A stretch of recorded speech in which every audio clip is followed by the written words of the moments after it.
So again, we're talking about kinetic molecular theory. So talking about how gases move. So let's talk about mean free path, diffusion, and effusion. What in the world do some of these words mean? So you pretty much know what diffusion is, or diffusion. So that's like gases just kind of spreading out in space. So effusion refers to the passage of gas out through a porous solid.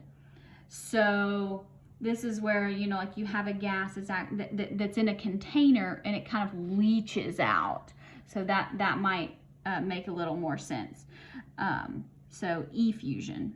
So small tubes, pinholes. For example, when I pump up my bike tires, I pump them up to, I usually ride about 105 PSI. Well, over the course of the ride, whenever I go and get ready to ride, you know, after I've ridden, I load up my bike and then I store it, and then a couple days later I get out to ride it again. When I check my tires, it's usually somewhere around 90 PSI. So the gas has actually effused out of my tire, which is a porous solid. It's kind of rubber tube. It would go even faster if it had a pinhole. So the nail in your tire, that's what it's talking about. Gas moving out through an actual solid. Now, how fast that does that is actually based on the molecular velocity. That's what we were doing with root mean squares. So now, fast moving molecules, they're going to diffuse, so they're going to spread around the room, and they're going to escape from the bike tire first or more quickly. Now, also related to root mean square velocity, at the same temperature, our smaller molecules move more quickly. So like with xenon, it's a larger molecule. Go back up here, it moves more slowly compared to a larger molecule. So let's think about this. What's going to be fastest? And let's make a list. Hydrogen, nitrogen, helium, CO2, and hydrogen sulfide. So all of these, what's going to go out first? The smallest one. So that'd be hydrogen. So let's put them in the order of molar mass. This is not that hard. So hydrogen, then helium, then nitrogen, because it's the next smallest, then hydrogen sulfide, that's rotten eggs, then CO2. So far, not that hard. Just sounds kind of strange. Now, there is a calculation that's associated with effusion, and it says the rate of gas A and the rate of gas B is inversely proportional to the square root of molar mass of B over molar mass of A. So A and B are the effusion rates. Now, this is a ratio, so it may or may not have units. Units aren't necessarily required because they're going to cancel out. It's a ratio. And then MA and MB, these are going to be molar masses. Again, this is not a formula you need to be memorizing. Don't waste your time doing that. So here, an unknown gas effuses at a rate that's 0.462 times that of nitrogen gas at the same temperature. What's the molar mass of the unknown gas?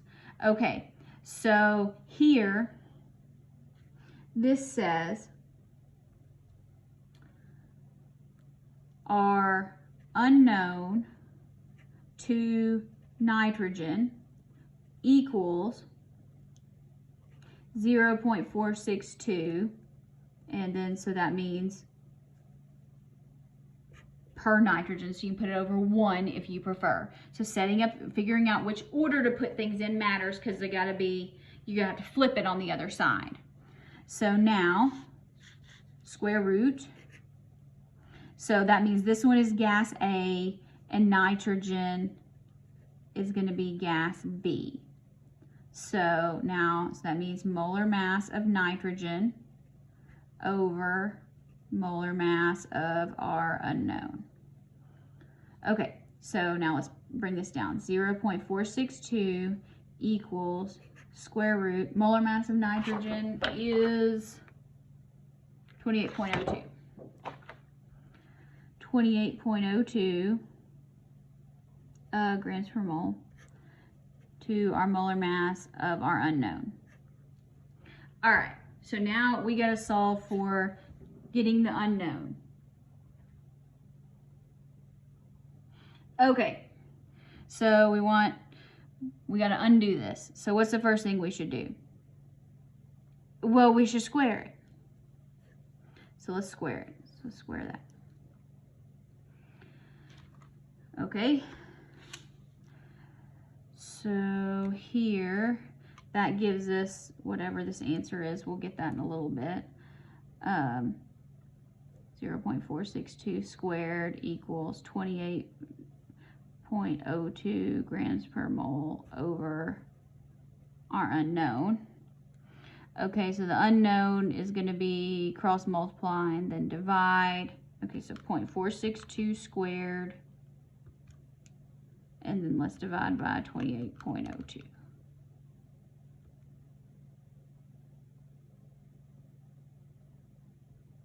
Did I get that right?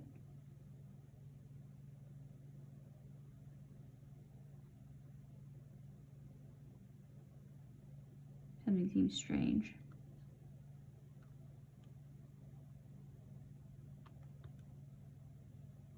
I had it upside down. It's supposed to be 131.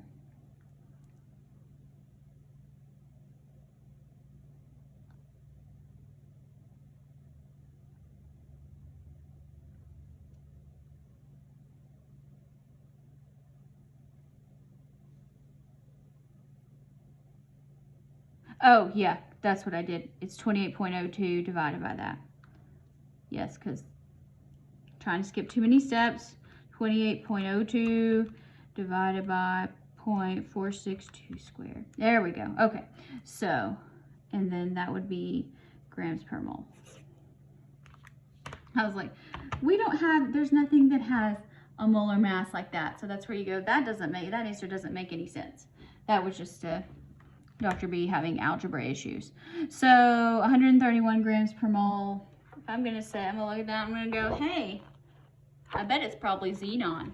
It doesn't ask you to try to identify it though, so not necessary.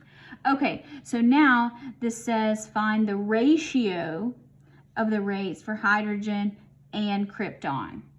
In this case, it's not really gonna matter what order you do it in, because it just says what's the ratio, so you decide, but I'm gonna say rate of hydrogen to the rate of krypton, square root of molar mass krypton over molar mass hydrogen. So when you're doing this, it doesn't matter, you don't have to mean kilograms or anything strange like that.